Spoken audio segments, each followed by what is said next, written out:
Okay, so how long have you guys been married? We've been married. We'll be 58 years in on September 1st of this year. September 1st? Yeah, a few more weeks we'll be having our 58th anniversary. What are you going to do? I don't know. Throw a party? I haven't thought about that yet. You want a balloon? Maybe our children will be involved in some of that. Yeah, I think our kids are thinking of doing something, but what? Other than that, we might go over to Polly's and have a bite to eat. That sounds like a good idea. How did you guys meet? Huh? How did you meet each other? How did we meet each other?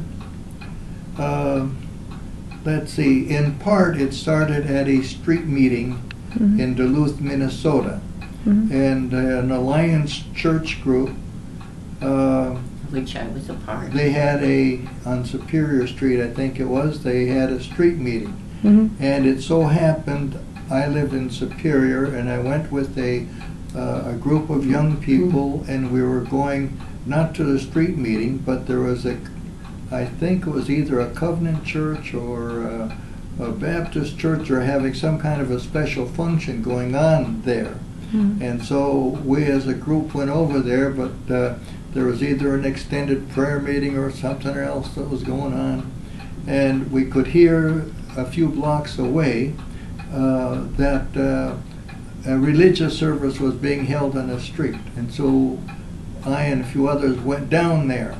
And then this one fellow who was a part of that group happened to be a relative of mine, shirt tail, whatever, but anyway, some kind of a relative of mine. But anyway, he saw me there, and so he asked me to give a testimony. So I spoke and just said a few words at that street meeting.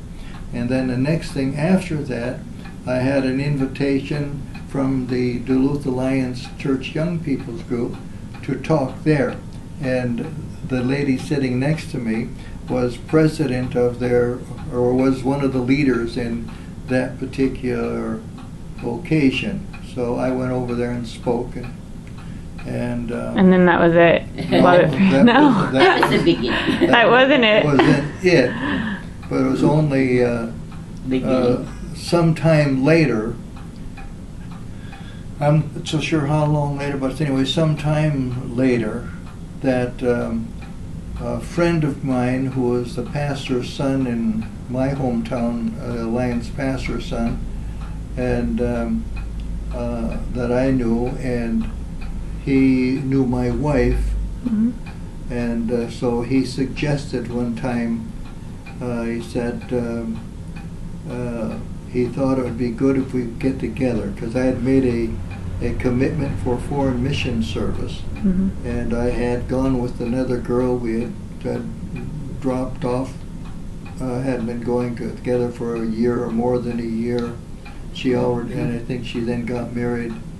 But anyway, my friend suggested that I contact Elaine Saltwick, was her name, because she was going back to the Bible school. She was hoping to become a missionary, or at least she was taking a course in missions, and he simply suggested that I contact her. And so I phoned her. We went to a Youth for Christ rally, and then she went off to school. And after she got back from, or finished that final year in school, then we got married on September 1st, 3 months later. Oh, that's really great. So that was the way that all began. That's cool. If you could give young people advice, what would you say that you've learned or things about your relationship or in life? You guys got a lot of wisdom. There's a lot of people out there that need you. Well, set your priorities as far as your life is concerned first. Yeah. And then things will fall into place as you commit yourself to the Lord and doing what He wants you to do. For sure. I'll agree with that. That's cool. Thank you so much, guys. You're